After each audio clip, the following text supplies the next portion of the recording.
What you're watching right now is footage from the game Unrecord. Nothing that you're seeing right now is footage from the real world. It's just how the graphics are in the game. This looks absolutely incredible, there's no denying that. Seeing the camera shake with each gunshot and the lighting in certain rooms, it's incredibly well done. Though, it did get me thinking, how realistic can a game get before it's just too much? Don't get me wrong, we've seen some games out there that have incredible graphics or art styles that really make the game stand out, but is there a point before it becomes too much? Since the very early days of gaming, people have always been fascinated with how the graphics look.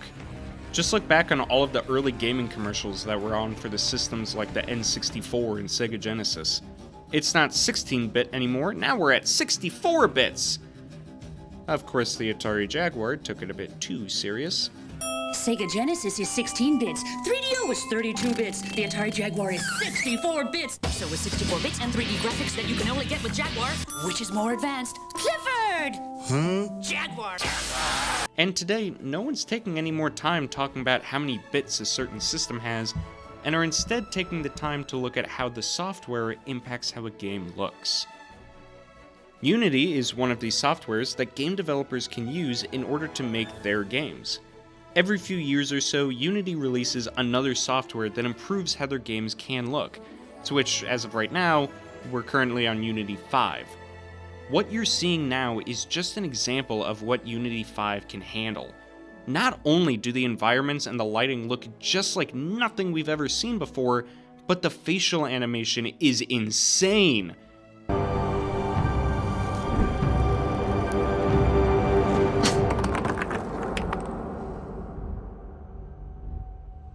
Now, it's still important to know that this is just an example of what Unity 5 can handle at its best, but to know that this is still available for game developers to use is crazy! Honestly, I'd love to see a horror game made from this engine and look like this.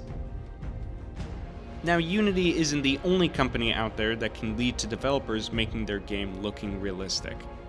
Besides, I think Unity is still trying to put out the flames it made from last year. Unreal Engine is another software that can make games look incredible.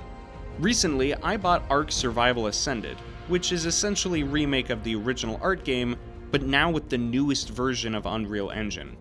The game looks great. I'll admit, it doesn't look as realistic as Unrecord, but it still does a great job in creating an environment that looks and feels real. When it comes to games like these, whether they be about exploring a world or looking around in a specific location, having the game look more realistic can lead to the player becoming more engaged and feel like they're actually in the world. Comparing this version of Ark to the previous version, there's a clear improvement. Now let's take a look at the other end of this debate. Realistic games can make a game look more like the real world, but that doesn't necessarily mean that the game will be any better. Unrecord looks great, but when the game comes out, how do we know if it'll be any good? Realistic looking games also take up way too much memory for many consoles and computers. If you want your game to handle the highest of graphics, then you really need a good computer. Sea of Thieves, while it doesn't look realistic in every sense, the ocean looks like nothing else. But to achieve that, your computer needs to be able to handle it. Otherwise... Whoa! So, whoa, right, that's the caps going then. As it stands now, I think we're in a great spot for how video games look. Games are able to show the detail on objects and people like never before, but this shouldn't be the only focus for game developers.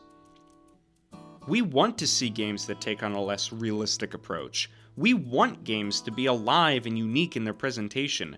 Realistic games can still work, but don't have to be your only selling points.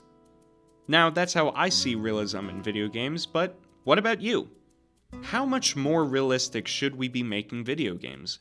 Let me know in the comments. Anyway guys, thank you for watching this video, and remember to chase the chaos.